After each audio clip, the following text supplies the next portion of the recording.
affect the microorganisms of the soil. And without, this is the key, without microorganisms, a root cannot feed itself on the soil. So through weed killers, after 5-6 years, you would have no link to the soil and you would have the roots coming back to the surface of the soil. Second step, then you have no growth. So growth had to be brought. This growth came with chemical fertilizer. You can all experiment a chemical fertilizer. Take a teaspoon of salt. After half an hour, you are thirsty. Now, a chemical fertilizer brings growth through water. So you are just disrupting the inside balance of the vine.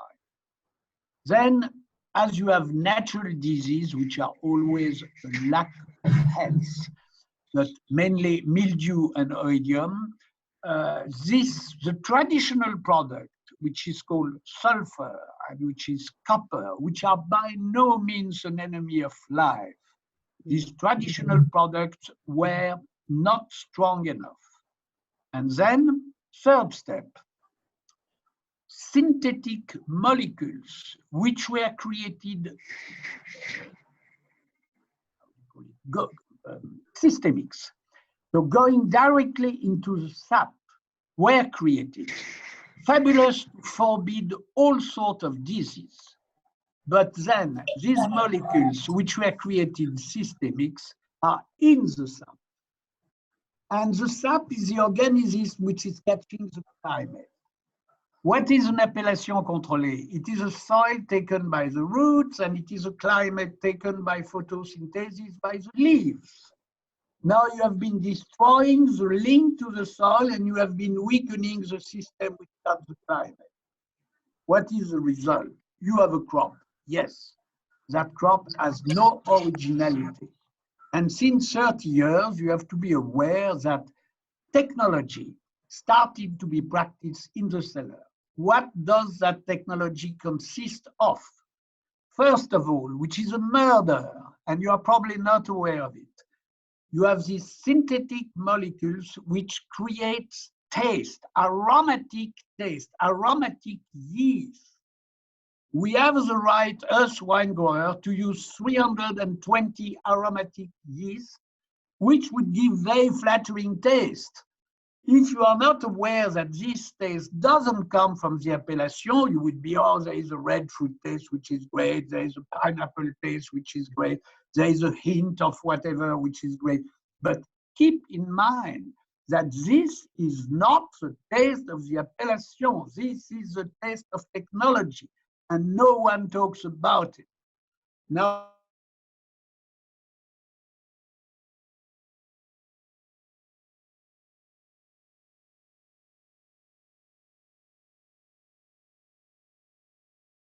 in the cellar. Second consequence, which is extremely important, you can multiply your yields by 3 or by 4, because the taste doesn't come from the appellation, the taste comes from technology. So you can prune your vine much longer and have a yield of 100 hectoliter hectare, sometimes 120. I won't tell you where, but it's a very well-known appellation. So what I'm saying, to make it short, you have two sorts of good wine. Those good wines where you can guarantee that they are fully achieved by nature. Those good wines which are achieved through modern farming and a high technology. In this second possibility, it's much, much more profitable. This is why, that's one of the reasons why the prices of wines have become so crazy in the last 10, 15 years. Now, once you understand what is an appellation, when you want to return, which was the case for since the mid-90s, maybe, some wine growers say, come on, we don't want this. So the enologue comes, he uses a yeast called killer, which destroys a few original yeast which you had on your place. And then for China, you have a smoky taste. For very often for America, you take a red fruit taste because Robert Parker loved it. But none of that is true. I admit it. I'm a great liberal, I admit it. I think on the back label, you should have mentioned the tastes which are used for achieving the wine, and this obligation doesn't exist. So when you are a wine waiter, when you take an exam on wine, be aware that you have two sorts of wine: the true wine, which ends up in a sort of medicinal property, because, and I will cover this with biodynamics, when you help the vine to catch all these energies, which will end up in a grape, it's a music that you have in the grape. It's really musical. It's an harmony. It's what Kepler was calling music of the sphere. Now, if you just destroy life through the treatment of the soil, through an artificial growth, through these systemics which are poisoning the vine and poisoning the sap, then you need a smart enologue. I have nothing against enologues. They are very smart. Without them and modern farming, people would not be able to sell the wine. And these enologues are creating a flattering taste. But I would try to tell you, you have two sorts of beauty on life: a natural beauty and a beauty achieved through aesthetical surgery. And I respect the two, but I think still many people, many of us can make the difference between a natural beauty and a beauty achieved through aesthetical surgery. So, because of all this, and with question we can cover it more in depth, because of all this, some people decided to become organic. What is, and we will see the difference with biodynamics, what is organic farming? Organic farming is a plus, obviously. Organic farming permits just to let nature express itself. So you do not take any decisions which could interfere with the process which convert in spring a bud into grape 6 months later. So this is a plus. I have to tell you immediately, and try to keep this in mind, that when you have 1 hectare of land in front of you, you are in spring. It's true also if you make wheat, you are in spring. You come back 6 months later, you have few tons of matter which are there in front of you because of branches, because of leaves, because of the crop. If this is important, if you take the water away from these few tons of matter, sometimes it's much more than few tons, it's called dry matter. Keep in mind that 94% of that stuff comes from photosynthesis. Only 6% come from the soil. It's absurd to consider that the growth comes from the soil. It's a small part which come from the soil. 94% come from photosynthesis. Now, this leads you to biodynamics. What is photosynthesis? Photosynthesis is extraordinary capacity of a plant to catch intangibles, to catch energies, and to bring it into an earthly level. This is where biodynamics is working. Biodynamics is not working directly on the earthly level.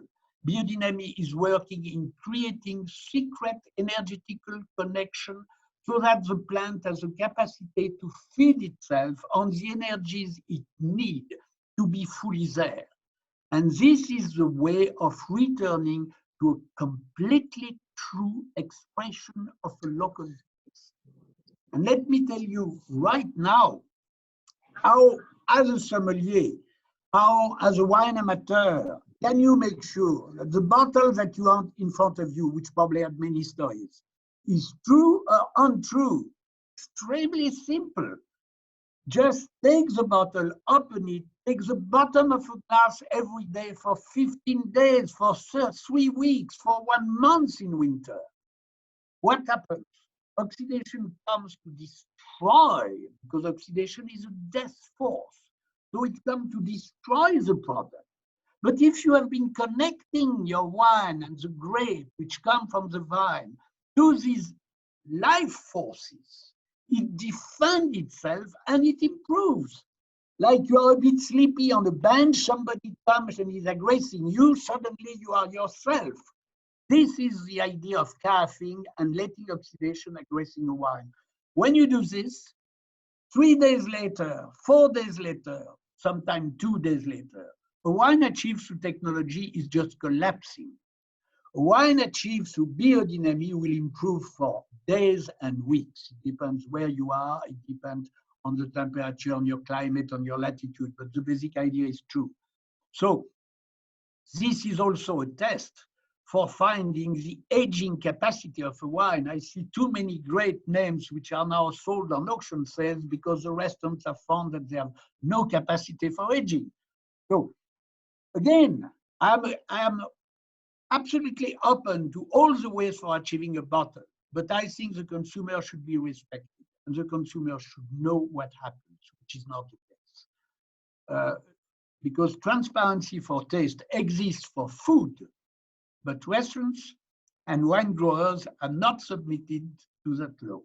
So, and it will not come. If it comes, you will have too many bankruptcies for the wine growers, because now the rental profitability is too much based on high production and technology for making a flattering wine. So this was my introduction. Now, also quickly, I tell you what I do here, and then we can move on more questions.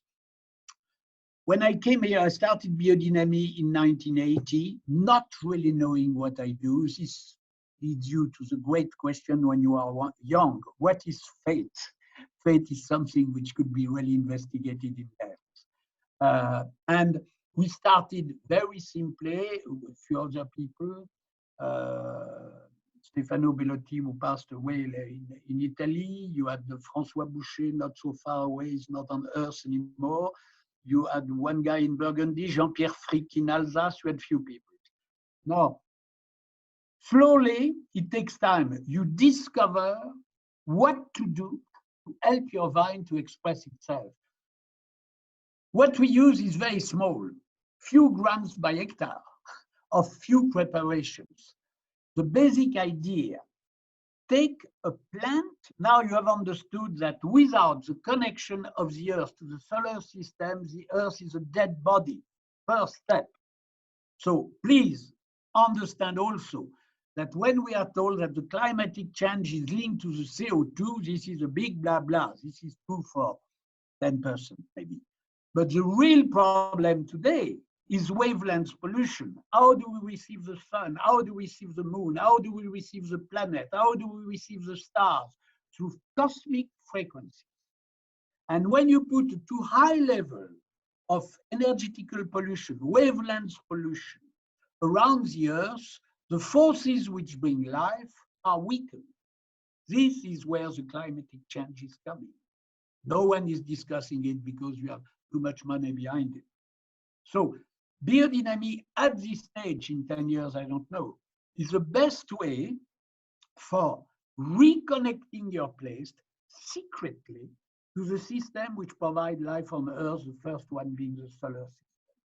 Therefore, we take Steiner found very specific plants which are more receiving one specific planet, and then to increase their power, you put, follow me well, you put these plants in the organ of an animal on which it acts. This is difficult to understand. I give you an example.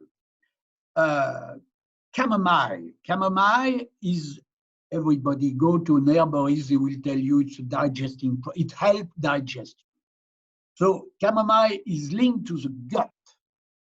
So we select the animal which has the bigger power through his guts, which is a cow. I do respect that in India, the cow was I cannot listen, Honoré. Are you fine? Can you still have me? It's okay? Yes, can hear you. Yeah? Okay. So chamomile acts on the gut of a cow, and the cow, which is sacred by Indians, bravo, bravo, this animal is an extraordinary animal. And you fill your flowers of chamomile in the gut, I don't give the details, you have many details, in the gut of a cow, and you bury the thing in winter.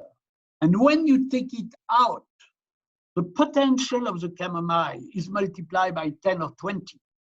You see, understand the different realm, minerality, stones, above a plant.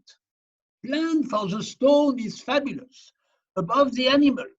An animal for a plant is an upper realm. It's like an angel for a human being, or it's like a human being for an animal. So you understand, when you make an interference, because of this understanding between specific plants and specific organs on which that plant is working, of a specific animal, and I will give you another example, you create a sort of incredible acoustic. It's really an acoustic. When you are in a good place for biodynamics, first thing you do is silence. Listen to the quality of the silence. This is extraordinary. And it's just a process of reception. And when you have help through that process of reception, the photosynthesis to be the incarnation of these invisible forces, which are music, as I said, and ends up into the grape, which carries the seed, the next generation, you have succeeded something important for the soil. Now, when I started biodynamics, I was doing this, not being convinced. You take horns of cows when they are dead, when you kill them, which I don't do with my own cows. You empty the horn because the horn is full of blood.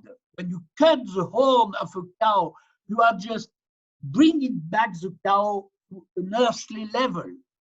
Through the horns, the cow is linked to the sun. Through the horns, the cow receives levitation forces, the opposite of the earth forces, the opposite of gravitation.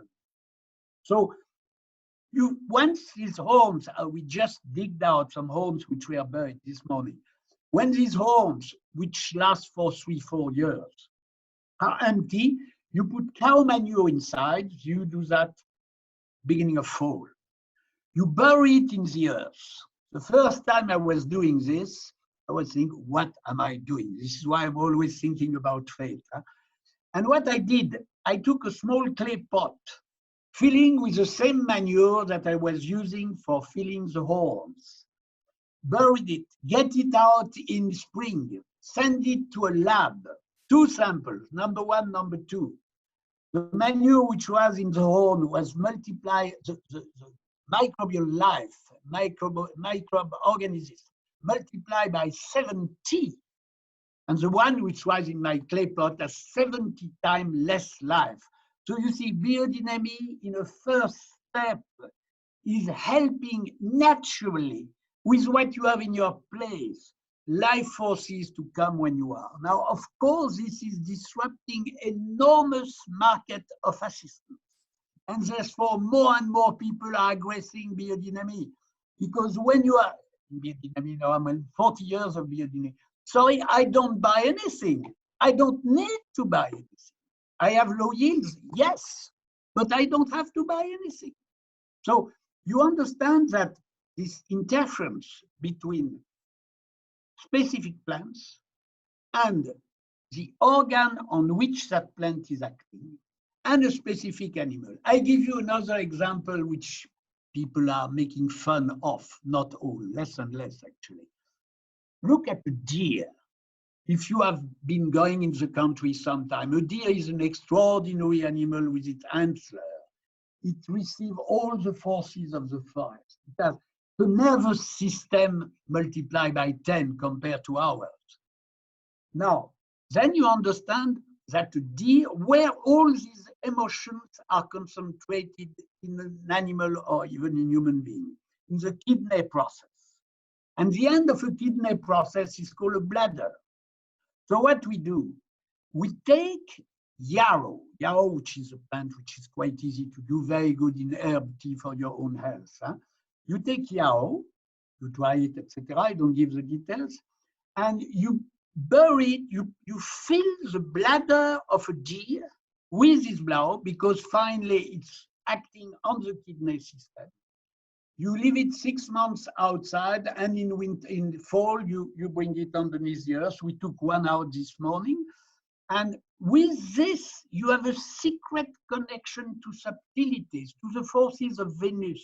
Each biodynamic preparation is linked to one planet. So with Mercury, you have the chamomile. With Venus, you have the bladder. With Mars, you have the oak bark. With Jupiter, we have dandelion. And I could talk to you about a dandelion. It's an extraordinary thing to understand in depth dandelion. And valerian, which we don't put. You have two plants that we don't need to be. The power doesn't need to be increased. It's nettle, fabulous plant, and valerian. Valerian is linked to Saturn, and the nettle is linked to Mars. So it's all the solar system. And for the sun, we have the horn for the soil with manure, horn with some sort of very fine silica for photosynthesis. So with these things which are free, you can help your place to go beyond this huge wavelength pollution and express the typicity of your place. So it's two very different way of understanding. And then, once you have done that, first thing, being more concrete.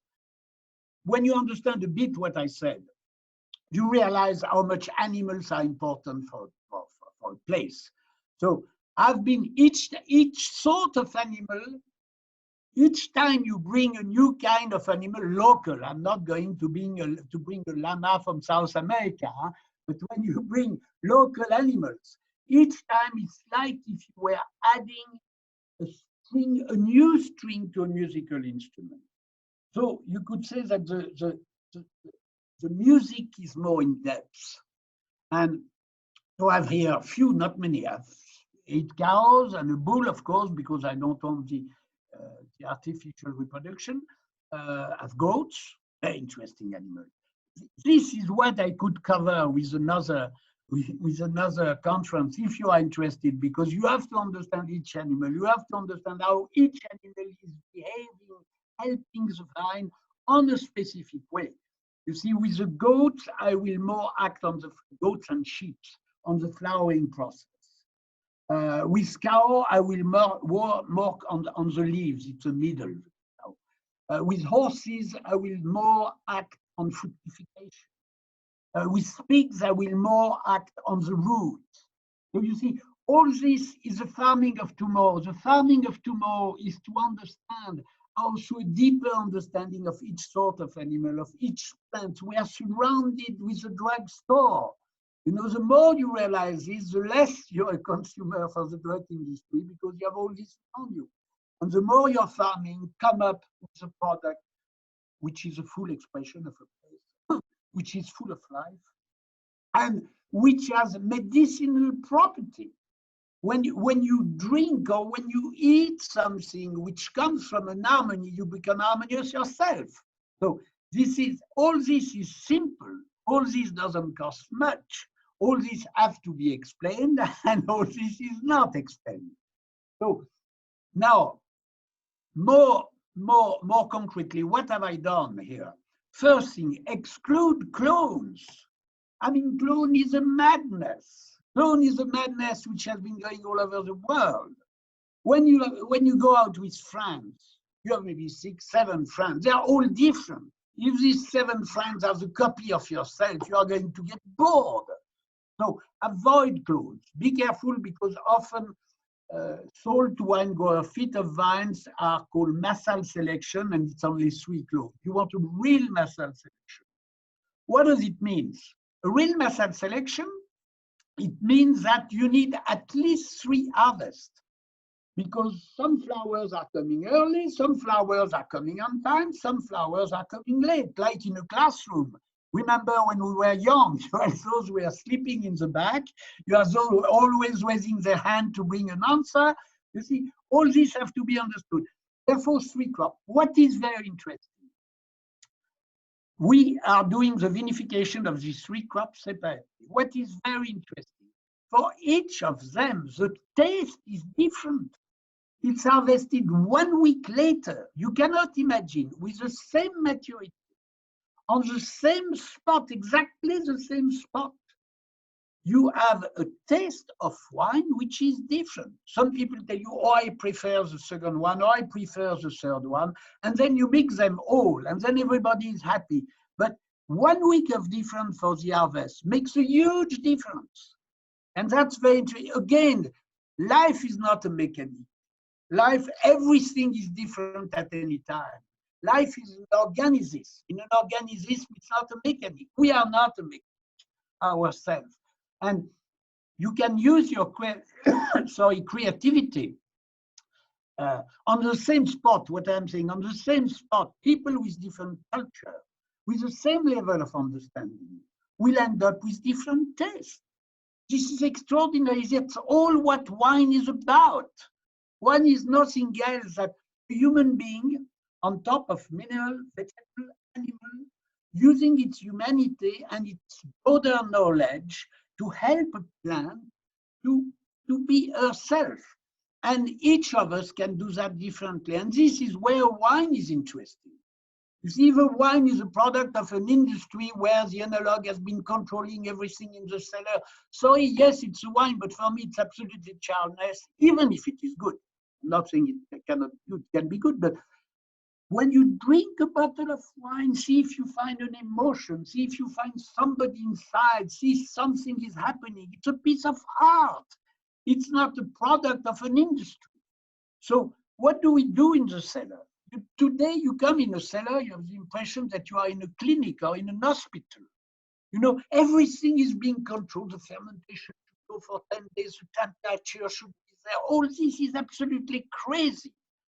The temperature should be, fermentation is a fever. What is a fever? A fabulous heat process which comes for restoring a balance. So a fever is something, it comes up, you should never have a straight line for a fermentation. It should go up and it should come down. The fermentation should not last for 10 days or 20 days or less.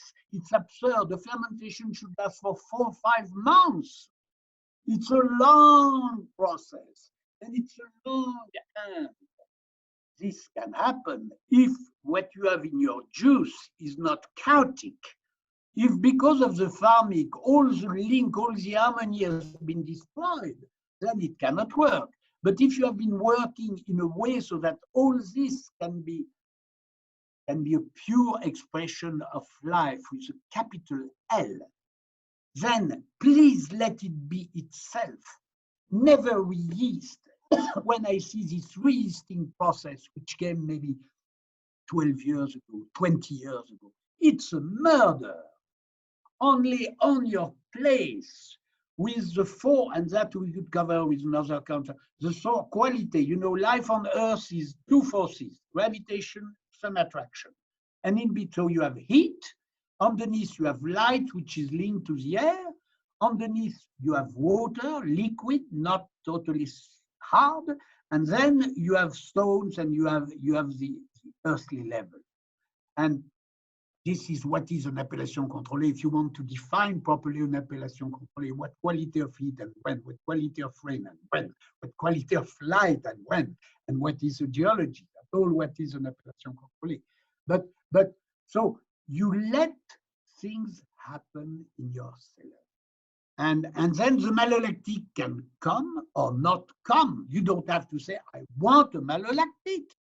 I have sometimes on my 3 appellations, I have sometimes a malolactic which comes there and not there. Great, it's not my decision, I'm an idiot. Just let the broad system express itself. So after, I'm still fermenting a little bit. Now, what I have been doing here, which some people disagree with, it's normal, I am fairly in favor for a white wine of a fairly late harvest. People are harvesting often too early because they want to avoid a too high level of alcohol on the label.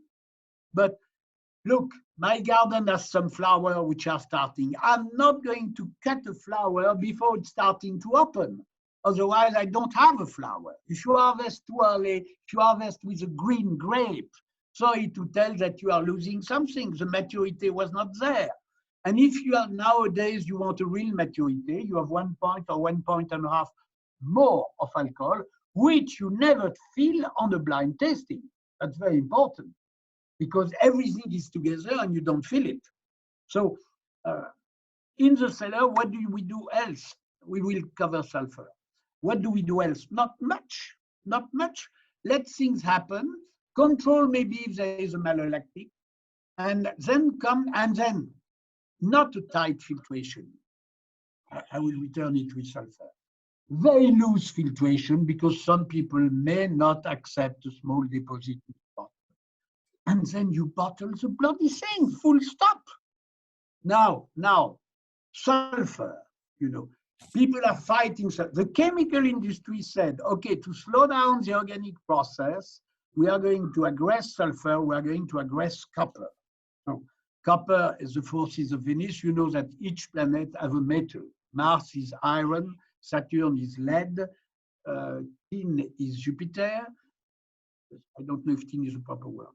The moon is silver, the sun is gold, and I'm losing one, no? Mercury. Mercury is Wednesday. Mercury, you know, which is a very interesting metal because it's not yet hard and it has that fabulous movement capacity. If you want, that's another speech maybe, but if you want to understand a plant in depth, you will understand that the vine receives a lot of the forces of Mercury. That's why it's always moving in all directions. So basically, what is doing, what does even people organic, because when you ship, if you have your wine being shipped for 500 kilometers, you don't need to add anything. In my greenhouse, I have a bottle of Coulée 2017, half full. I put it in the greenhouse to see the capacity to resist to heat. It's there since 2 years. It's not full, the bottle. I can still drink the wine. That's very interesting. But what do? Either you use ascorbic acid, which is a vitamin C. I really don't feel like using a vitamin C in my wine. Second possibility, you have sorbate of potassium. Sorbate of potassium is permitted. It is a poison, heavily used in the States, significantly used in the States, less used in Europe, but still used, still legal. It's a poison. You can put on your label free of sulfur, and all guys very fanatic about free of sulfur, I want to have it. It's done with sorbate of potassium. It is a poison. Then third possibility, very tight filtration, 1/3 of a micron, which many people use. Sorry, the wine is rebuilding. Try once in your life to taste the wine before and after. It has nothing to do. It has nothing to do. And why should I take a beautiful painting of the 15th century, use the hammer, destroy it, and say, come on, I will have someone to restore it? This is not proper. It works because you are 1/3 of a micron, the aging process is affecting, the wine is rebuilding itself, yes, the fat stays, people add up fat because the fat stayed on the filter. If you do a tight filtration, my advice is buy the filter because most of the wine is on the filter. And then third possibility is sulfur. Sulfur, people don't realize that sulfur is not negative. Sulfur comes with an earthly process. Each time you reach the earthly level, you need the support of sulfur. Sulfur is a plus, it's not negative. The question which is never brought, which sulfur? You have a sulfur which comes from the oil industry as a byproduct. You have sulfur which comes from a mine or a volcano. Has nothing to do. Do you bring sulfur under the form of water? Sulfur is heat. Heat and water don't go together. But with a small system, which is easy, a small container where you are burning sulfur, and that sulfur, the smoke of the sulfur is forced to go directly without trapping in the container, in the wine, because you have a bit of oxygen to force to force the burning process, then that really works well. And then you need very small quantity. You have sulfur with many things you use in cooking. You have sulfur with garlic, with onions, with mustard. All this is sulfur. Why to hell create an enemy of sulfur? Too much sulfur is a problem. And funny thing is that biodynamic wines are combining sulfur within 24 hours. But sulfur can be useful at the end of a malolactic process where sometimes you have bacteria coming. But sulfur is by far the best thing. And then what do? Nothing. You have the wine is there. Now, the negative of this is that there is less profitability, certainly. It depends where you are. When you have a deep soil, you can have higher yields. I think overall 30 hectoliter is really important. Here we're about 18 to 25. But the longer you prune, the bigger is your yield. The idea is how do you get the best expression of it. And then that's it, full stop. What do I do else in my cellar? Nothing. I don't need new wood. I mean, please also, maybe it's another speech, but understand the power of shapes. People have lost the understanding of shape. Long time you wear these amphoras. What is an amphora? It is the roof of a church, mainly on the eastern side. You go in Moscow, look at the roof of the church.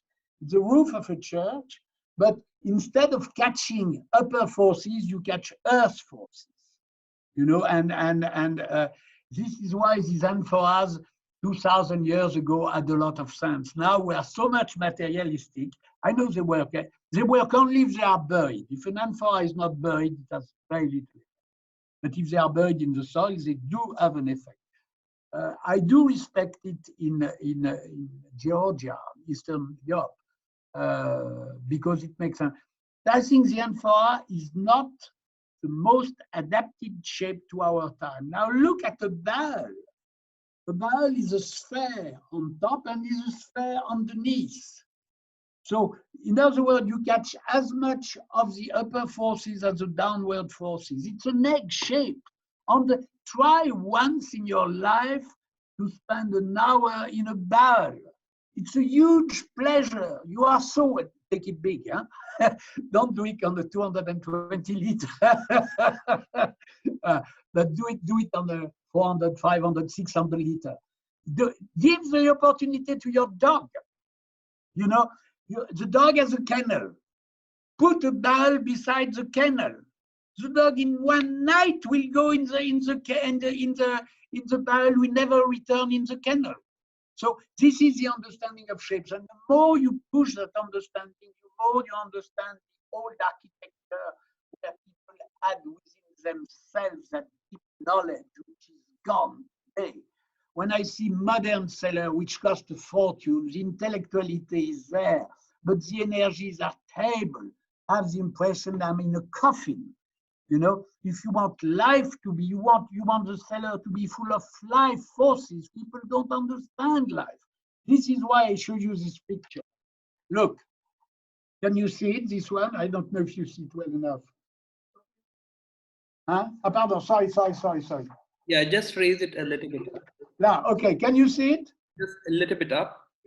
All right. Okay. Yeah? Yes. Okay. Now, look. On one side here, you have the face of someone. On the other side here, you have all the components of the face. Yeah. So modern science is there. Modern science disregards the forces of the artists, which were taking this to create the beauty of a face. You see, modern science doesn't understand how this exists. And this is where we need another course. We need, if you want to be a farmer, if you want to be a wine grower of tomorrow, of today, for the young generation, which has much more capacity to understand these things than mine, you have to go in the understanding of the forces which are involved there. And that's all what biodynamics is about. few grams by hectare. It doesn't work physically. But I could show you some pictures of mouse which are fed with grains which have been soaked in homeopathic dilution. You see, after 3 months, a huge cancer of the throat because we are forcing too much the forces of silver, the forces of the moon. So the more you move in this understanding, the more you understand that these invisible forces which keep us in life can be used for medicine, can be used for farming, can be used, and of course, wine, which is tasted, is a very good example, for achieving a wine which is full of these invisible energies which bring life to us. So that's the key about biodynamics. And more young people go in this understanding, and more young people say, okay, why the hell should I do anything else?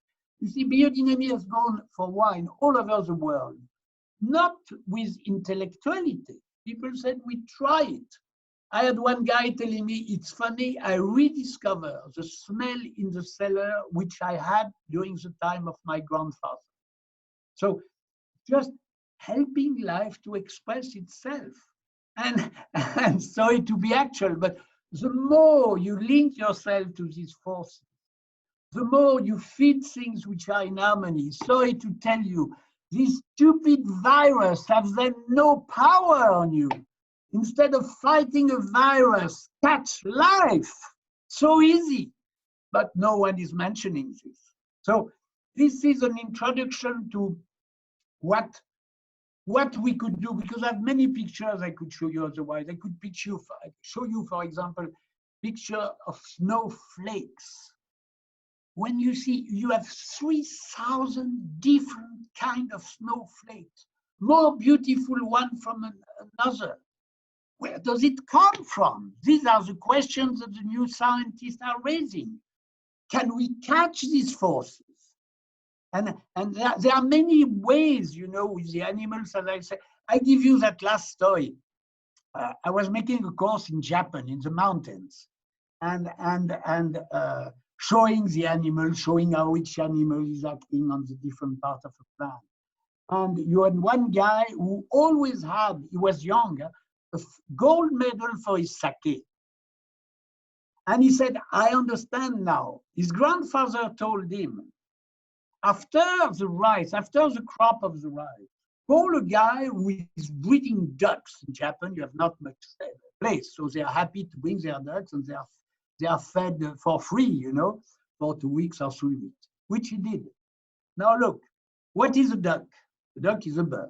Where is the bird compared between Earth and the high forces? The bird is very high. This is why all the manure of birds have a lot of phosphor.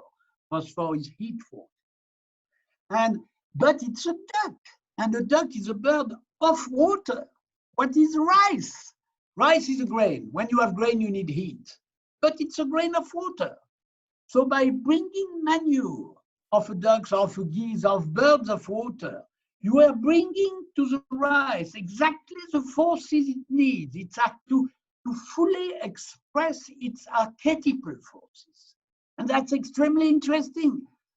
Once more, farming should become an art. Farming should become the art of catching what you need so that the plant that you grow is fully expressing its forces.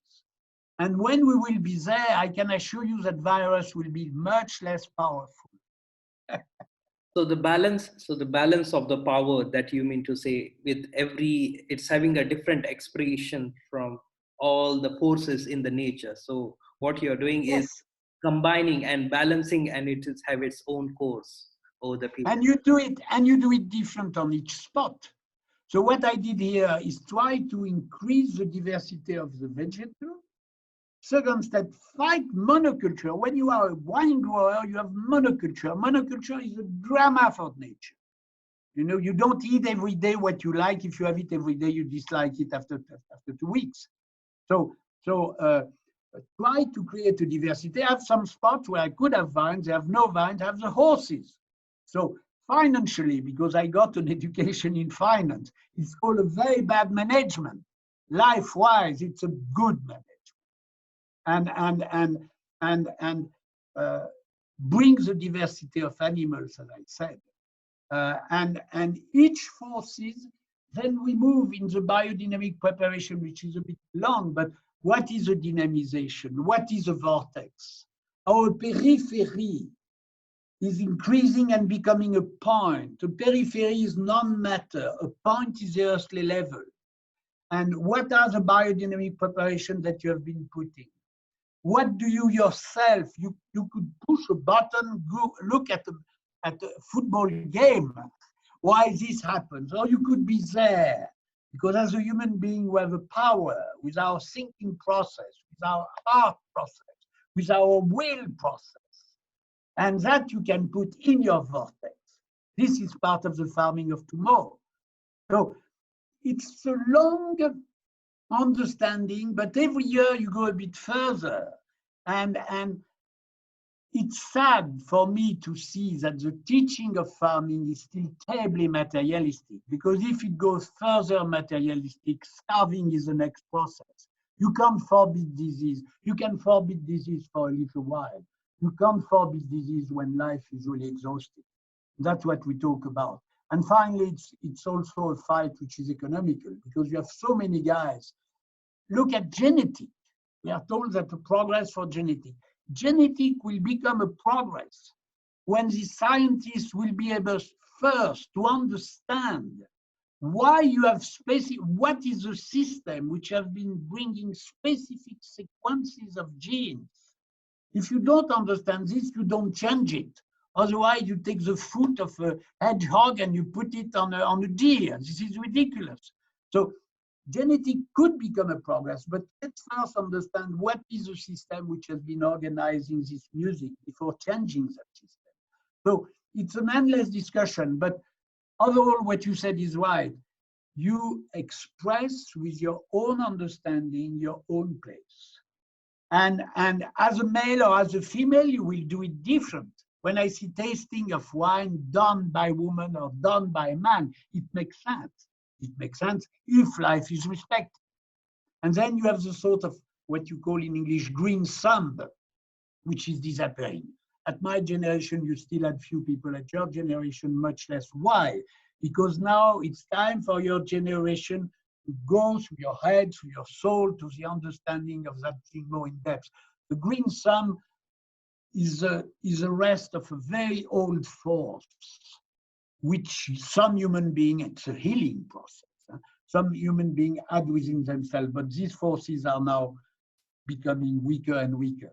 But if we start to understand farming in this direction, then you return to wheat, which are 1.40 meters. And a wheat of 1.40 meters will never create allergy. If you understand a cow in depth, you will never have an allergy to the milk. The allergy to the milk is that you other product milk for these poor animals.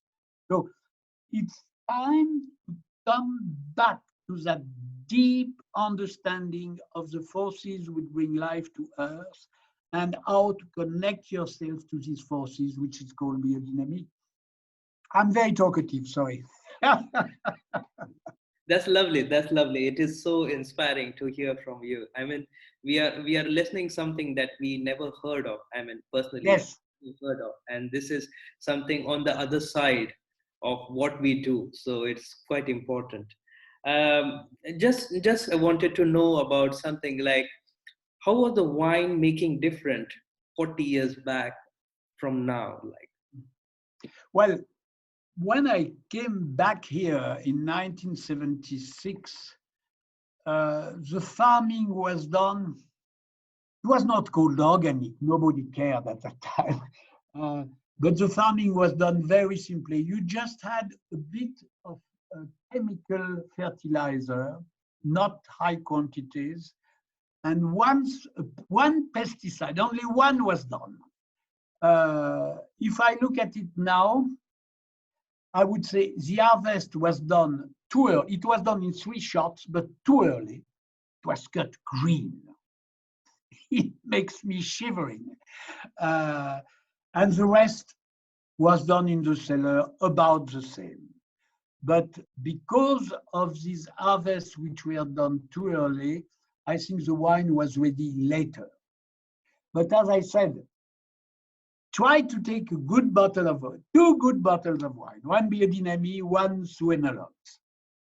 Follow the aging process. You will see the difference coming after a few days. And when you see, on the back label, keep it cool, make sure there is no air, bring gas to control the oxidation, that is a good indication of modern farming. Which, again, I have nothing against it, but I think some consumer, look, I know nothing about a car. I ask my car to take me where I want to go, full stop. For people who have an admiration for cars, this is ridiculous. So in the same way, I respect people who just want a glass of wine, full stop. But if you want to move more in depth in the understanding of wine, of the originality of wine, I think you need to go through wines which have not been receiving technology, which have not been distorted by modern farming, and which are not always great, but which are true. The first thing is a true wine. A true wine, you feel a true wine. Now analogs are becoming smart and they are starting to create wine which looks to and which are not maybe fully true, but this is the idea. And here, so not much thing. I think the biodynamic preparation has helped the listening process for the soil, for the photosynthesis. I think bringing animal on an estate is a huge change. If you have an inside sensibility, when you bring some animal on your estate, you have the feeling that something is different. And the vines are looking at, so in winter, I put the sheep in the vine, but even if they are 500 meters away, at an energetical level, all this is interfering. And it's interesting because when you bring animal not on the spot, but maybe 100 meters away, you will see through soil analysis after some years that the number of microorganisms, the number of kinds of microorganisms that you have increased enormously. So it's a sort of secret communication which happens, through our physical body, we are stick to the materialistic level. But I always say, ride a horse in India where you may have a tiger. The horse will catch the tiger 400 meters away, us probably when you receive it on our back. So the horse have a different sensibility of us. So with biodynamics, finally, we are bringing back these invisible deep forces which finally are admired also by spirituality. I think for me biodynamics is maybe one form of spirituality, and then whatever is your religion, the religion is a need for a spirituality somewhere. So whatever is your religion, your lust for this invisible world is also what you have with biodynamics. So I'm just opening a door and of course ready for the questions you may have, all sorts of questions. So hello, Mr. Joly. I have a question for you. yes. So you spoke about the biodynamic wine calendar. Is it any different from the regular grape growing cycle? Is it very different from what? From a regular grape growing cycle. Understanding. Let's go backward. As I said, the system which brings life to Earth is made of solar system. All the planets are behind the zodiac. We have to make the difference because this understanding doesn't exist anymore between astronomy and astrology. Astrology and astronomy, these zodiacs are not at the same spot.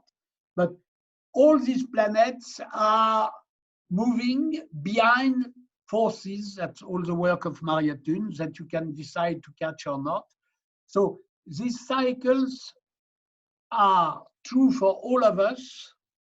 Each plant is receiving these cycles in a different way, like the normal reaction. I'm a wine grower, I will work with fruit forces. So it's Saturn, Mercury, Leo, Sagittarius, and Aries. For me, it's not true. For me, I mean, I respect it. Huh?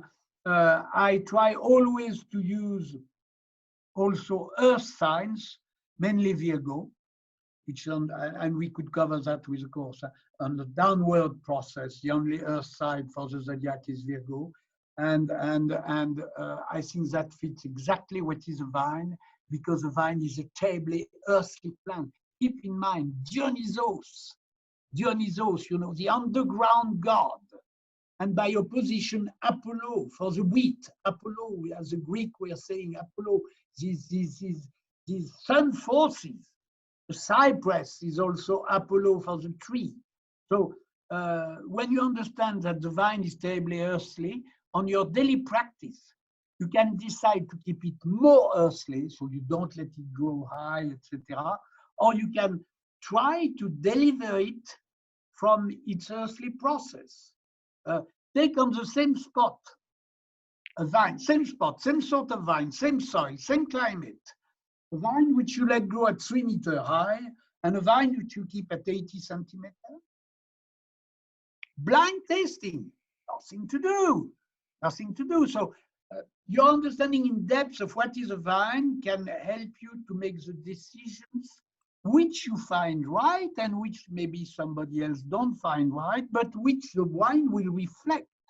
And that's where, again, I'm underlying the fact that farming should become an art with all this understanding. So, yeah, was it the answer to your question? Yes, yes, pretty much. Also, so basically then the harvest month can change with every vintage?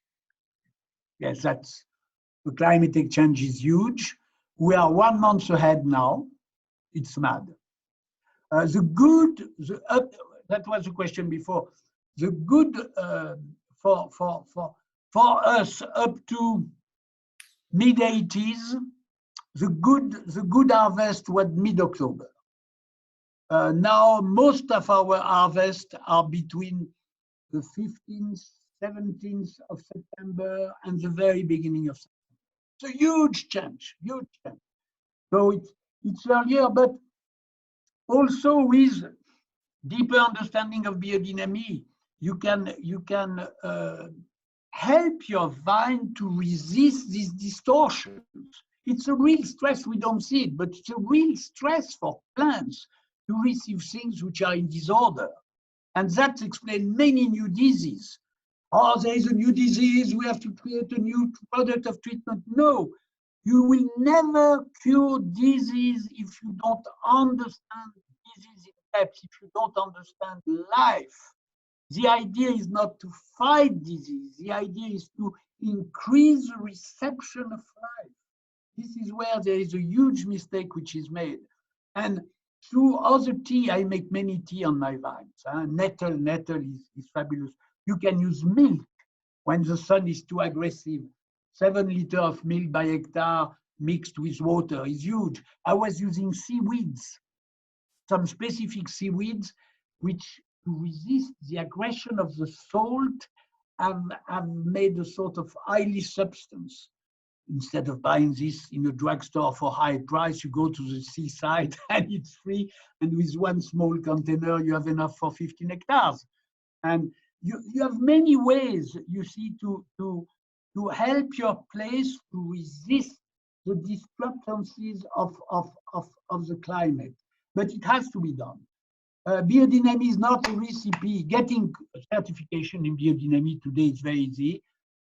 Most controllers of biodynamics don't understand biodynamics.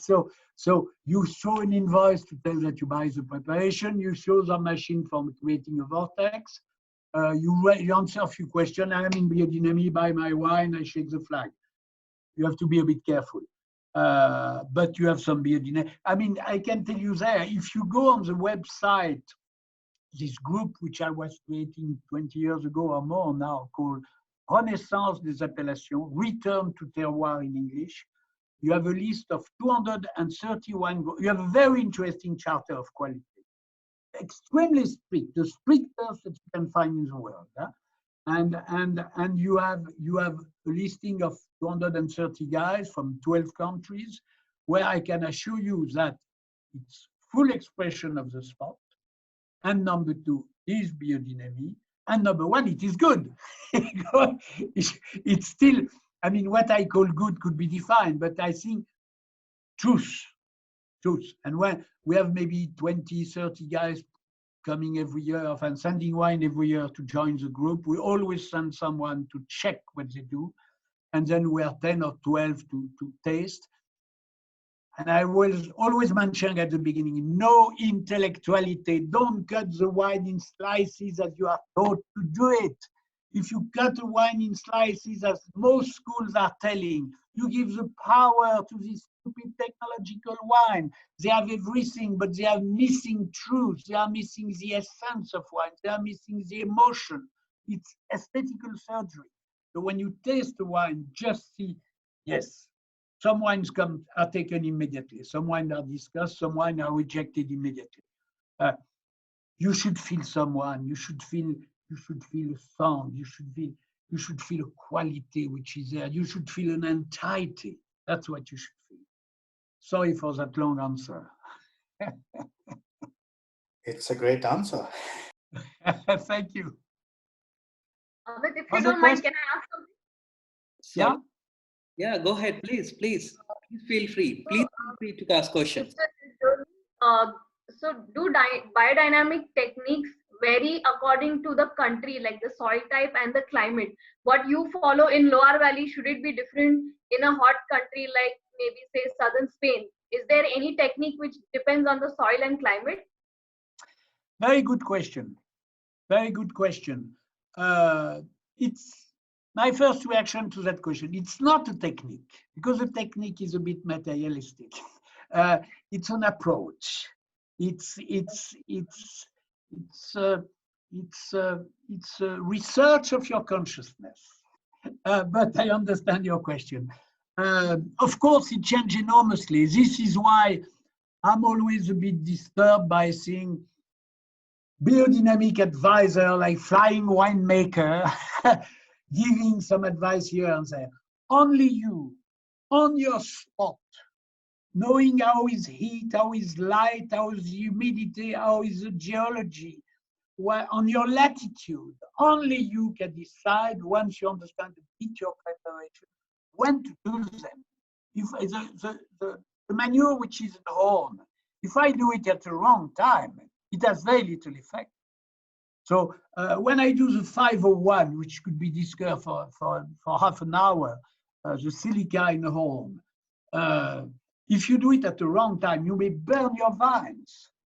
And there are some, I don't use now, I don't use the pure silica. I use feldspar and orthoclase.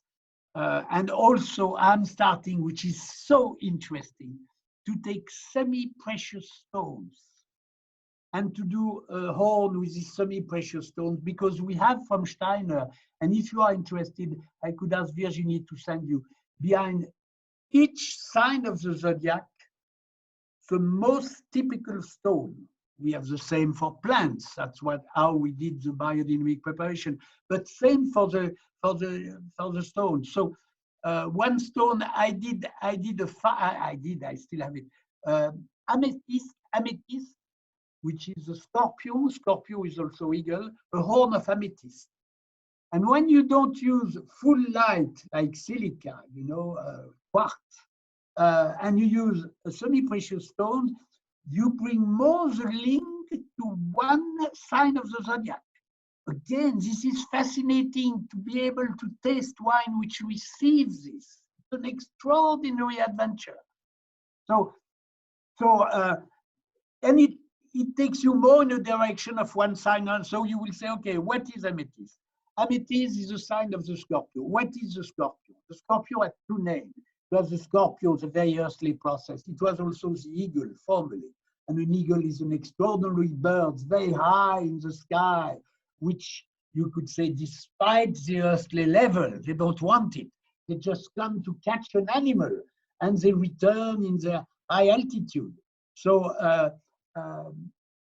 there is a huge happening. But if some of you are interested, I could send you by email, because some you are not going to take very expensive stone like a ruby, like a diamond, but some are cheap.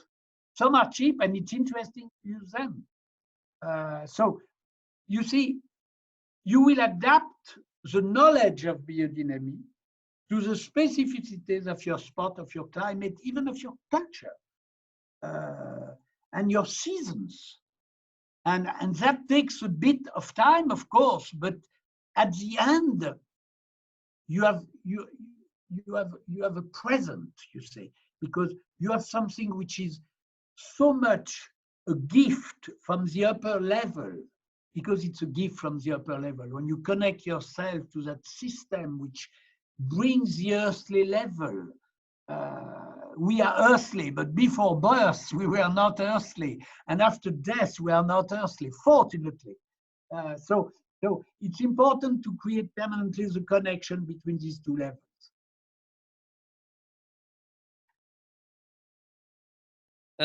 If anybody has questions, please feel free to ask. 2 questions. I have a question. Oh, sorry, please go ahead. First one is very simple and easy for you to answer. You just have to tell me, where do you bury those semi-precious stones in your vineyard? Well, you won't do anything from it, because the first thing you do, you get them and you crush them in a tiny powder, and then you put it in the horn, and then we take maybe half a teaspoon of that powder, which we make a dynamization in the vortex. So I will tell you where they are, but you won't get any advantage from it. Okay. Second one, now, as you mentioned as well, the vine plant is a creeper. And of course, it does look to the sun to get its energy as well. Now, what would you think is the optimum method of training a vine? Of what? In that sense, of training, vine training, like, you do your, which one do you think is the best one? I think it depends where you are. I think it depends of the root stocks that you have been choosing, because again, this here, you should never pick up for vine a root stock which goes with horizontality. You should always take a root stock which goes more in depth. That's what you need. And how much soil do you have?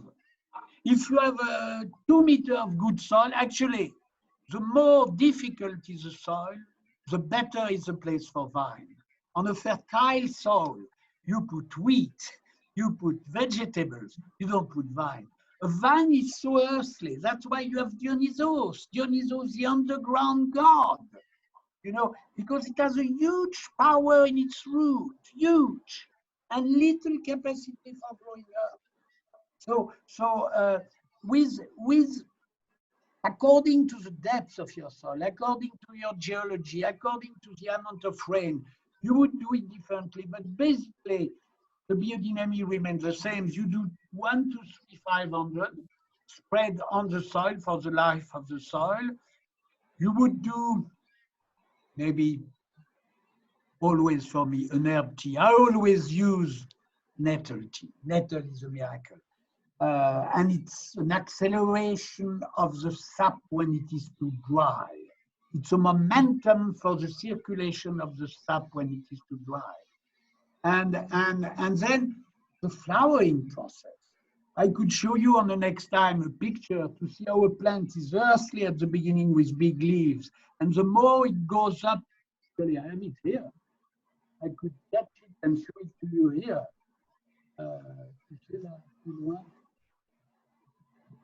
Voilà. Look at this. I don't know if you can see it. Can you see it? Yes, we can see it. Okay. In the bottom, big leaves. The more you go up, the more the leaves are cut, the more they are elegant. This is pre-flower. And then when you reach a flower, you have a sort of upper forces image. So with the 500, you are going to achieve this, you need the 2. And with the 501, you will work on that process. Now, again, deep soil or not, old vine or young vine, a young vine has not enough root, but an old vine with the rooting depth, you can really put a lot of 501. But if the climate is dry, if the light is too strong, be very careful with your 501. And then another thing I tell you, taste a grape 4 weeks before the harvest. Pooh, disgusting, you spit it, you can't swallow the thing. The vine has 4 weeks to create taste, but the wine is not a piece of mechanic. So you can help the vine on that process. So you can do specific tea, choose some specific plants, which will put the vine in the mood for catching the taste. So the Australian were doing this just with sugar, but you can push it much further. Take for example, rose hip, which is a wild rose, full of sugar, very good in tea. I have it every day in my tea. Full of vitamin C. Don't buy a vitamin C, you get it around you. Take valerian, huge, same image as the image I just showed you, huge link to heat force. Take arnica, which is the mother plant. Behind all the plants, you could say the archetypal plant is close to arnica. So then you just put your vine in the mood of catching taste. In the same way, you go to your work, you are bored, you are not so fanatic about your work, you are a bit sleepy, it's early in the morning, the evening was late, but you go through a dish. And the smell of the bread just cooking puts you in the mood of eating something. That's what you do for the vines. And you can select, that's the answer to the person before, you can select plants which are local, which have this flowering or fructification process. So you see, it's a knowledge of your place, of your environment, and how to help. All this is local. This local taste to land down in your grape. And then appellation will return to their real meaning. And we will correct all the mistakes which have done more or less unconsciously by many people.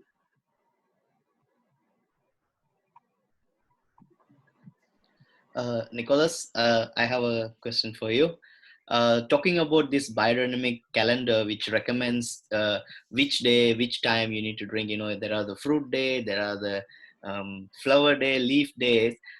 Coming to the reality in the restaurant operation, how practical for us to, you know, go along with this and how to nail this down?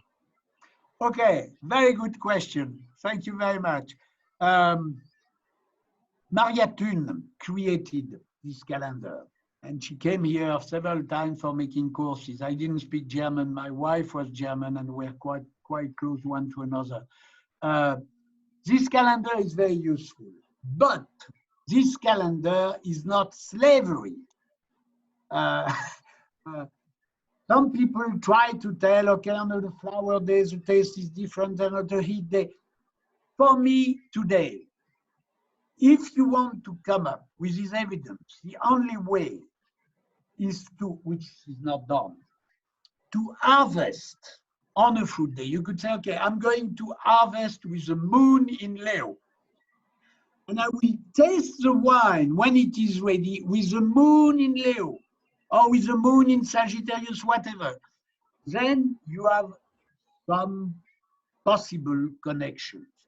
I don't think it's essential to push this too far. It's very important for farmers, but for us, we are just sensibility. And let's assume I tell you, okay, you bought on the lottery a ticket and you have 1 million euro, which comes right to you. Wow, great. I assure you, you will taste the wine different than if I tell you a tax controller comes and is asking 10,000 euros. So you see, your mood, whether it is the morning or the evening, whether you have a lot of light or not much light, what is your mood? Also, what is the specificity of the day? Is it winter or is it summer? Are you in India or are you in Europe? All these factors are acting on the place. But the calendar is true, the calendar is useful. I'm not always harvesting in heat side. I'm harvesting, I mean, you can't stop your guys and say, come on, for 2 days you have nothing to do because it's not anymore heat side. But it's good to know the calendar. It's good to know what it's made of.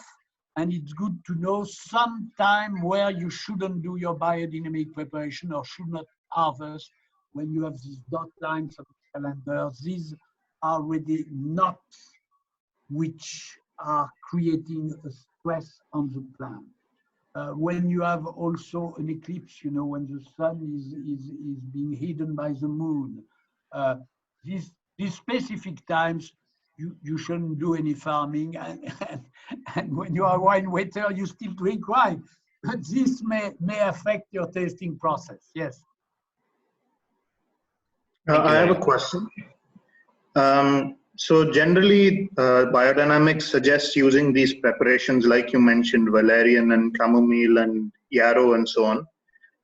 When those things are not locally available and have to be transported from great distances, does the biodynamic approach allow for substitutions or solutions to resolve those problems?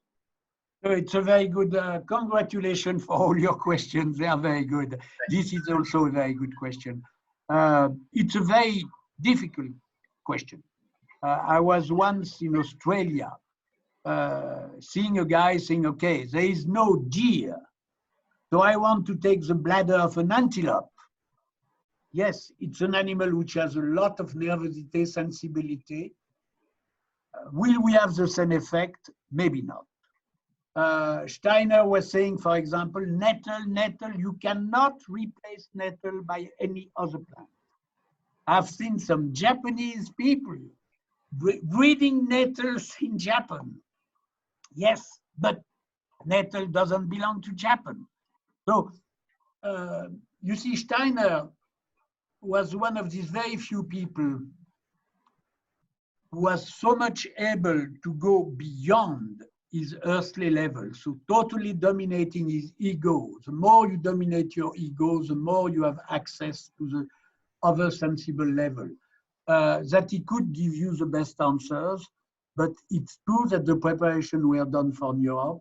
I think what I would do, because I like to give a practical answer, I don't want to be an intellectual person. If I had a place somewhere where these plants would not be, I would probably do one treatment with plants imported from Europe, which is not fully right. And I would probably give also the place for my own understanding of the plants and own understanding of animals to come up with something local, far away, and I will use the two. And it will not be perfect. If I tell you the answer maybe more in depth, what is important is for yourself to do the research as much as possible. But the earthly level always creates limits, which sometimes makes me crazy. I'm now trying to use sounds, not taped sounds, but sounds in life, tuning forks on the vine. Because you know that behind the 7 notes of the planet, you have of the music, you have the 7 planets. And the La, which is A, I think in America, is the sun. Why do people say, give me the A for tuning their musical instrument? It is the sun. So this winter, I've been trying sounds from Mercury, from Venus, and from the sound, which you play few times on the tuning fork, either on wood or on the container, and it goes very deep, actually. It creates a beautiful sound. I'm very frustrated not being able to go further. I'm sure you have fabulous answers. I'm sure that in 50 years, the wine growers of tomorrow will use permanently. I'm sure with sounds, real sounds, not tape. The tape sounds is dead. Forget about tape sounds. I'm sure you have fabulous answer also for medicine. I know that there is one team of very advanced doctors working in a research institute on sounds. The question also is which frequency. You see, music, modern music is played now in 440, 442. This is the destruction of sound. On the next course, I could show you why, because we have tests. When you create a sound on a piece of glass with very fine sand, the sound is creating immediately a shape on the sand. It's called the test of Tyndall. Could show you picture on this. You have to see this once in your life. So 440, 442, you have zero result as a power for creating shapes. 432, and everybody was playing music on 432 up to last war. Yeah, as a power. But you have many other possibilities. And then I don't know what to do. Then I'm stuck. But I still use it because there is a sort of inside feeling to tell me, okay, you see, then we would have to talk of the inward planet, Mercury, Venus, and Moon, and the outward planets, which have a year longer than ours, which is Mars, Saturn, and Jupiter and Saturn. And for each of them, you have a sound. So maybe we bring them all. Last Sunday, went to the cellar, and I decided to play 2 different frequencies for the sun, for the La, for what the Americans call A. Why, I don't know. 2 different frequencies. I was putting the 2 tuning forks far away, 1 meter away from the other. It creates a very interesting sound, but I don't know what I do. I know we should go in this direction, but I don't know what I do. I think there's a huge things to find there. But keep in mind, each time you come to something free, you are an enemy. You are an enemy because assistance markets are being destroyed. Nicolas, my next question is if we can move on the wines that we have. Coulée de Serrant, if you can just enlighten us on the plot, like the small. Yes, very good. Yes, I never talk. Sorry, I never talk about my wine. It's a mistake. Coulée de Serrant, it's very interesting because it's an appellation in itself. It's only 7 hectares. So I can do what I want. When you are in a Beaujolais, you have so many estates that if you do something, hey, why do you do that? You are not allowed to do it. As I have my own appellation contrôlée, I can do what I want. I'm the only master of the appellation. That's a big plus. Second thing, it was planted by Cistercian monks in 1130, so in the beginning of the 12th century. So it has been almost 900 years of vines. I always use my own wood to keep the specificity of the place being grafted on vines. I have also few non-grafted, and I have now 3 feet of vines for which I'm very proud from seeds. I did it once, it didn't work, and I don't know why. On a greenhouse, I was putting fertilizer with this pressed grape, and I have 3 fabulous feet of vines which came. So I will see what is the taste actually of this grape. Coulée is a small valley. We are right on the Loire. So I could ask Virginie to send you some pictures. We are right on the Loire. So you have in autumn, in fall, you have a sort of fog which comes from 8:30 to maybe 9:30. You don't see anything 2 meters away. And then it clears up. So it doesn't come always, but it's there 3-4 days a week. I think it helps on the maturity. I have Chenin. Chenin is like a difficult children. I don't know if you are married, but you have some easy children who accept everything, and you have some difficult children. When you have a difficult child, if you are able to deal properly with this difficult child, you will create a genius. And Chenin is a little bit that kind. You take a Sauvignon, it's happy everywhere. But the Chenin is is not a kind of vine that you can plant everywhere. I don't think so. And then I have these 3 harvests. That's about all. I have all these animals, which for me are music. I've been recreating a diversity of the landscape. You see, Cistercian monks are extremely interesting monks because most monks are somehow moving away from their earthly level and praying for another world. Cistercians are the opposite. Cistercians are saying, through the link I have through spirituality, me as a human being with a capital H, I am going to bring my forces for the life of the earth. That's why they were planting very often an earthly plant, which is called a vine. So I'm very happy to be on the Cistercian place. And the old monastery, I was living there up to 3 years ago. My son is there. When you live in that place, really something is happening. Yes, yes. So, and then, as I said, in the cellar, I do very little. And all what I try to do is not to flatter people. What I try to do is to make sure that I have the full expression of the place. Don't think that my wine being yellow, it's aggressed by oxidation.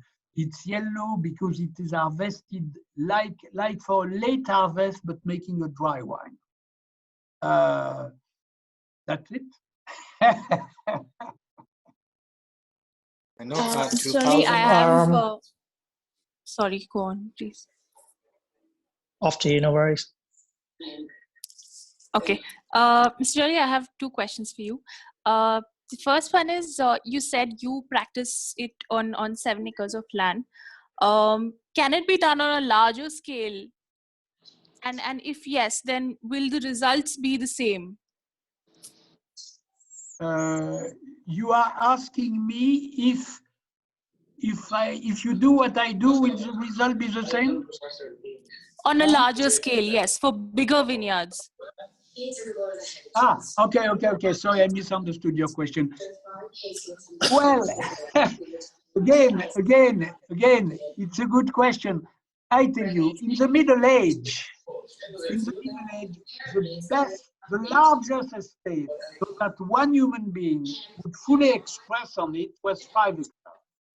So multiply by 2.5 to have acres. So yes, you can have a huge estate. The bigger is the estate, the more the power of your humanity may be a bit diluted. But it depends. Also, I do respect the local constraint. You are inheriting from your parents a big estate. Well, work your big estate with biodynamics. I had a woman from South Africa who came maybe 8 years ago. I saw that woman cruising in the vine with no appointment. So I told Virginie, let's see who is that person. She's probably very interesting. And he said, I am having in 2 years the estate of my, it was big, 100 hectares. It will be in biodynamics. I was returning to Australia maybe 5 years later, not Australia, South Africa, 5 years later. She was proud. She said, I'm now managing the place. It's all in biodynamics. So the bigger is the estate, the less maybe you have yourself being incarnated in the bottle. But it is really respectable. It is really respectable, and you will still come with a product which has medicinal property. Your consciousness, your need to get closer to life, your research for deeper knowledge will always help you to go forward. So if you do that, you will certainly have a result, not the same that if you are intensely on a small estate, but it's very respectable. Nicolas, I had a question.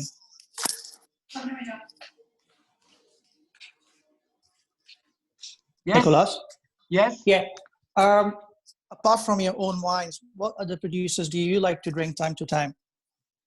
Well, I tell you, first thing, I drink very rarely my own wine because I'm fed up with my own wine. I love to drink wines from others. That's the first question. Second question, all the south of France is extremely interesting. Parts of Italy are extremely interesting. I had a guy from Georgia who brought a sample now a year and a half ago. Very interesting wine, which had followed for 3 weeks, 4 weeks on my dining room. We are putting a guy from Greece, very interesting guy. I want to drink a wine where someone is behind the vineyard, a guy from Serbia. You can find true good wine all over the world. You know, it's just a matter of giving the knowledge so that these specificities will be taught by the vine and end up great. So I love to, I drink very little wine, but I love to taste wine. After honestly 15, 20 wines, I'm a bit lost. But having there a bottle like I did yesterday, after a course, someone gave me a bottle. I had a course in south of France.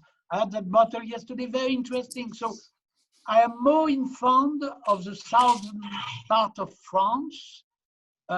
Some Spanish wine can be very interesting. Diego Soto, Macestela, extremely interesting. Spain is suffering a bit from an excess of heat, so altitude is a plus. When you have a vineyard with a certain, if you have to plant a new vineyard, try to get a bit of altitude. Makes sense. But again, against heat, nettle, milk, you find many things which can help. But yes, I drink very little my wine. You also mentioned that you're in Australia at some point. What producer was that? What? You also mentioned that you're in Australia at some point. Yeah. What producer was that?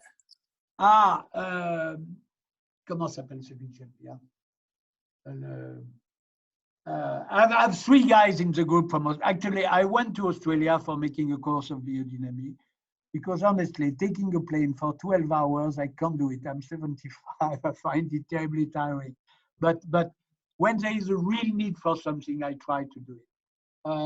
But there's a guy. If you go on return to Appellation, hein? Non, le jeune que j'ai vu au Japon.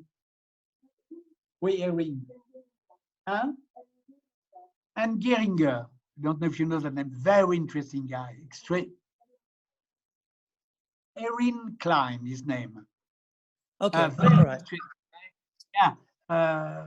But go through Renaissance des Appellations, Return to Terroir. You will find, I mean, I have some good people, but I'm maybe among 230, I have maybe 40, 50 really outstanding people.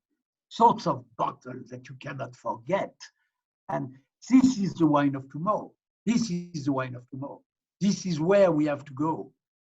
And I'm not criticizing this technological wine, but I think through poor teaching, including the consumer, because the consumer are taught to cut the wine in 30 qualities and to give a grade at the end. When I meet someone, I'm talking to the person. I'm not saying, okay, how high, don't talk to me first. How high are you? What is the width of your front head? What is the angle of your nose to your front head? How long are your eyes? It would be ridiculous to do this. That's what is taught to do with wine. And I think it's a huge mistake to approach a wine like this, but still many people do it. But this is not wine for me. But when you move to the truthfulness of a taste, achieved through the consciousness and the knowledge of a person, wines become extremely interesting again. Really sorry, I have one last question for you. And I really like to know this from your experience.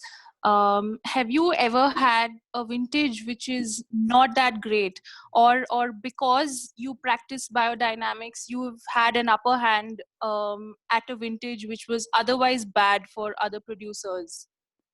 Again, good question. I would never say bad. Like I did once.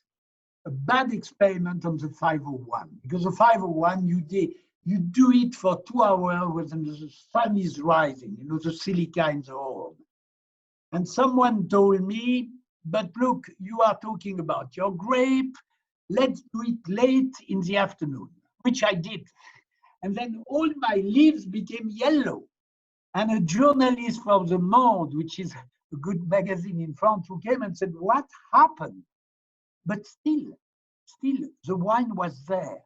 What I'm telling you, when as a human being, you are trying to achieve something, honestly, if you make a mistake, nature is forgiving. So I never had a bad vintage because of bad practices. If you have low yields, even, you see, today, every 7 years, it is the year of the century. This is ridiculous. Every year is a year of the century.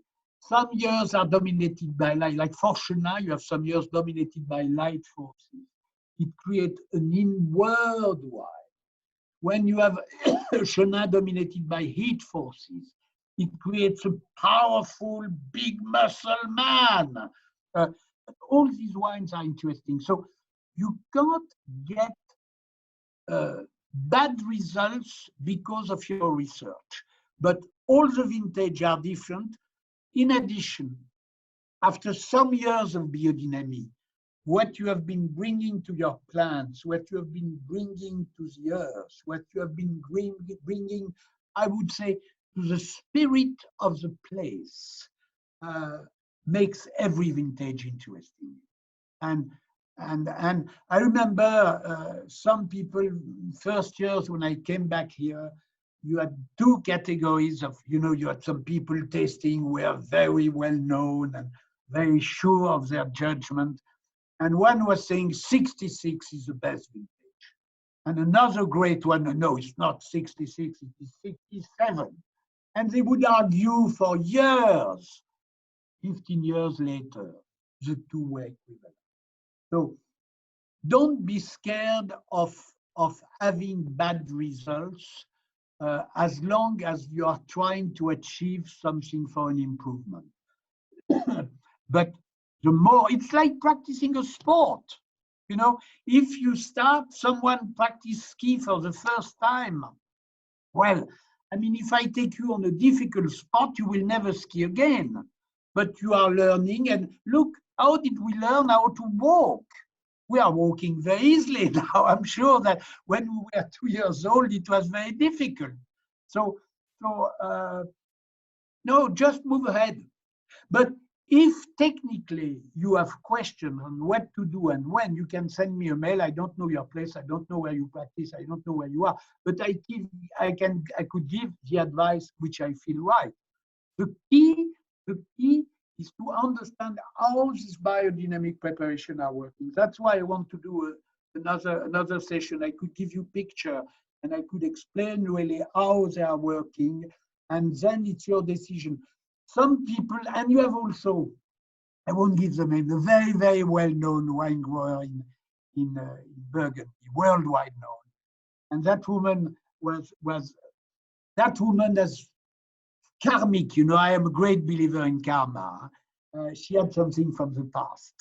And she did things in biodynamics which I would never do. But she could do it because of the secret link to the past. And she could do it.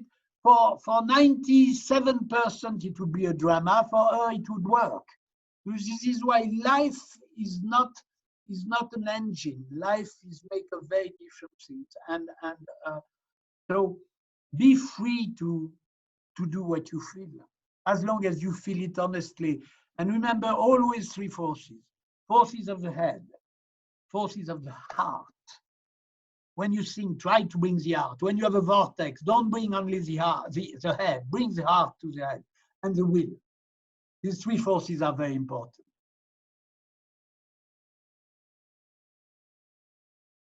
Mr. Joly, if you don't mind, can I ask you another question?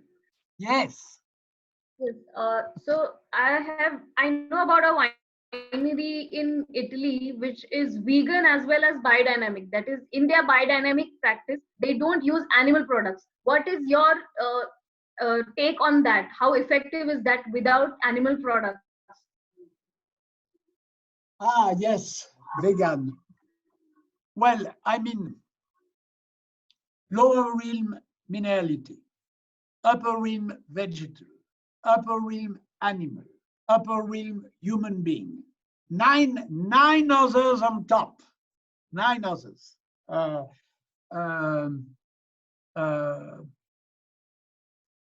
Animals have not, look, all of us, we have a different face. All of us, we are individuality with our own ego. For animals, it's not the case. For each kind of animals, we have an archetypal soul, which is going in all the different animals belonging to that kind. Therefore, for me, killing an animal is not at all a murder. Breeding well an animal is great. Us as a human being, we have to raise the animals. You can indeed change the shape of your animal. It's another talk, but you could help the horns of the cow to go upward. That's very clearly explained by Steiner. You have to feed the cow with roots, with leaves, and with flour. And when you have these 3 balance, you will have an animal which is perfectly balanced. But when you do all this, an animal has no problem to die. An animal has a problem to die when you breed it stupidly, because when the animal is dying, it's returning immediately to its archetypal forces. So I don't think that forbidding the killing of animal is right when I understand animals in depth. But I respect people who have that belief. If you do biodynamics without, you could use animal manure. So you could have the 500 and the 501, but you won't have the bladder, you won't have the guts, you won't have the the thing for the dandelion. I think you are losing, you are just losing a bit of power. You are losing a bit of power because putting these specific plants in the organ on which it acts, and with a kind of animal which is more, which has more the specificities, like I explained, bladder, which is the kidney process for the deer. If you don't use, if I just use the yaw without putting the yaw in specific time of the year in a kidney bladder, I won't have the same power. But it is possible. It is. You have if someone has a belief and it's forbidden to have animals, do it. You will. Okay, I will say differently. If you consider that the biodynamic preparation are a phone number, mobile phone number for each planet and for the sun, I would say the communication will be less good. That's what I would say. Thank you so much. Thank you. Great. I believe I think most of the questions are already being covered. So maybe we can. I'm very much thank you, Nicolas, for enlightening us on this, on a topic that we having a very little knowledge, or at most no knowledge at all, and to show us on the other side like what it is actually. Well, thank you for being there. Thank you for your interest. I think it's great that you have this interest. For me, it's a huge help to see that some people have an interest in that field. It's easier to explain all this through words than through writing. I have books, of course, but when something is written, it is dead. You know, when something is with movement, with your, what I'm telling today, maybe I tell something completely different in a month. But I think this is a much better way for getting an understanding through, and deal with Virginie. But if you wish, I really wish I could give you some picture and understand other things more in depth. If you have that interest, create an appointment. It brings more meaning to my life to do this. If I just practice my vineyard with the help of other people, it's good. But I think now my life is really to give that message to other people. So I'm very glad to do it. Very glad to do it from here without airports, without planes, without gap time. So I'm really at your service if you wish. Just with, I would do it really with pleasure. Thank you, great. I believe anybody is having any questions, so we can say big thank you to Mr. Nicolas. Just Nicole, thank you very much for your contribution. I have here so many sessions on biodynamic, but this is something you put some emotion on it. That's what I feel. I even share with my colleagues as well. We heard a lot of biodynamic sessions earlier, but then thank you for adding some emotion and making it reality. Thank you very much for sharing it. Well, thank you to you. And you see, biodynamics should not be just intellectuality, because the head without the heart doesn't work. An emotion is linked to the heart, and this is where human being can express at best their potential. So yes, I really wish that biodynamics is not only a head process. Thank you very much to you all. Thank you very much. Thank you so much. Thank you very much. Thank you. Bye-bye. Thank you very much. Amit, thank you for organizing this. It was such wonderful. Thank you, Amit. Please, One of the best sessions, mate. One of the best fucking sessions I've attended. It was really good. yes, it is so Absolutely. inspiring. It inspires so much us. Like we see the different world altogether. Yeah, I mean, we are completely. this. It's wine is different, man. It's completely different. Yeah, and then so much emotion, yeah, and yeah, it's awesome. And guys, I must say, it's very honest it's the word. best wine that I ever heard. I ever had as well. I mean, the 2005 Coulée de Serrant, I had, I guess, in 2011 or 12 for the first time, and after about a year and a half later, someone told me that it has 15% alcohol. And that's when I looked at the bottle again and said, oh, wow, I never realized. Yes. Such harmony you could never find in a bottle. Yes, it's a very good point. It's a very good point. And I think, again, like for red wine, I don't know if some are wine grower, for red wine, you shouldn't harvest in one shot. If you are bringing spotlights on the statue from 3 different points, you will more see the statue. I think for red wine, the harvest, you need at least 2 harvests, at least. Yes, we can push it very far. Thank you for your insights. Thank you very much. So much. Thank you, sir. And Goodbye. Thank you. Thank you. Thanks. Yes, thanks. Thank you. Bye. Okay.